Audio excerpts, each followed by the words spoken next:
This is an early 19th century leather on softwood pine box, which is fairly typical of many boxes of the period. And they would have been useful for putting documents in or whatever you wanted. This one is quite a reasonable size. A lot of them tend to be smaller. There's also a maker's name to it, but we'll get to that later. Let's just show you a little bit more about the box. So we can see that lots of studs have been used to not only add a little bit of protection, but also to add some strength. If anything is pushed up against it when it's packed on a carriage, it's just going to add a little bit of separation between, say, two boxes. You've got this long brass lozenge shaped escutcheon, again fairly typical of a period. You've got a brass carrying handle up here. We've got a nameplate to the top, Mrs. Murray, not someone unfortunately we know much about. You've also got a little bit of decoration added through the studs here and a slightly chamfered edge to the top. If we look to the underside, we can see that it's got a sledge foot, a low sledge foot to the front and back. We can also see that there's been a bit of shrinkage to the baseboard, and that's caused a split. Not particularly unusual that.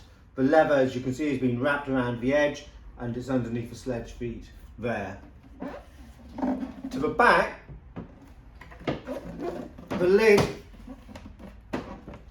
is supported by the leather, which acts as a hinge, but you've also got here and here two iron hinges with some extra studs just to add a little bit more strength to it. So let's have a look inside, and when we look inside we will see the maker's label, which is William Eyre. But one of the reasons I love this box so much is because of the interior. I'm not going to tell you too much about that. I'm going to show you first of all and keep the surprise, but to my mind it really is rather wonderful. So let's open it up here. There you go. You've got a bright orange red marbleized paper.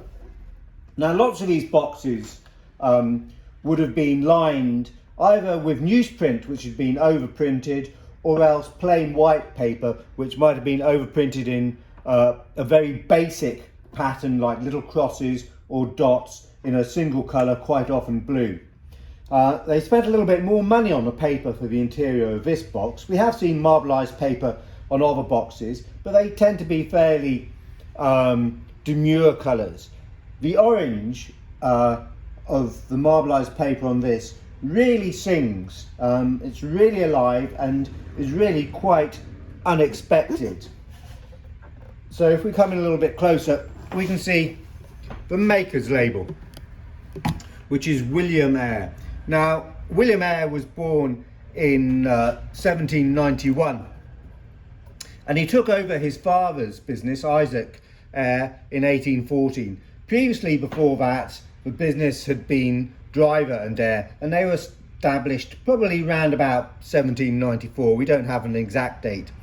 And you might be able to see the address, which is 19 Cockspur Street, so just off Trafalgar Square in London. And it also says that William Eyre counted the Prince Regent amongst his customers, so he must have been fairly well thought of at the time. However, this didn't stop him from going bankrupt in 1821 and in 1824, and when he went bankrupt in 1824 he had to move address, and he ended up at 258 Regent Street. The well-known trunk maker Samuel Pratt then took over his premises at 19 Cockspur Street. So there you go. That's early 19th century leather on softwood box by William Eyre. He's quite a good maker, to my mind. We've had a box stool by him before in the past, which was quite nice quality, and this box has also been nicely made. He did make other travelling items. He made bullock trunks, cadet trunks, so a cadet was a very junior army officer, canteens, mahogany portable desks and dressing cases, etc., etc.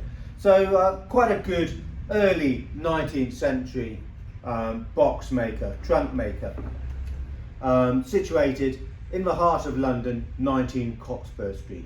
So there you go, a good leather or dispatch box, perhaps you could call it, early 19th century, leather on pine, and really with just a wonderful, bright, sunshiny interior of orange red marbleized paper.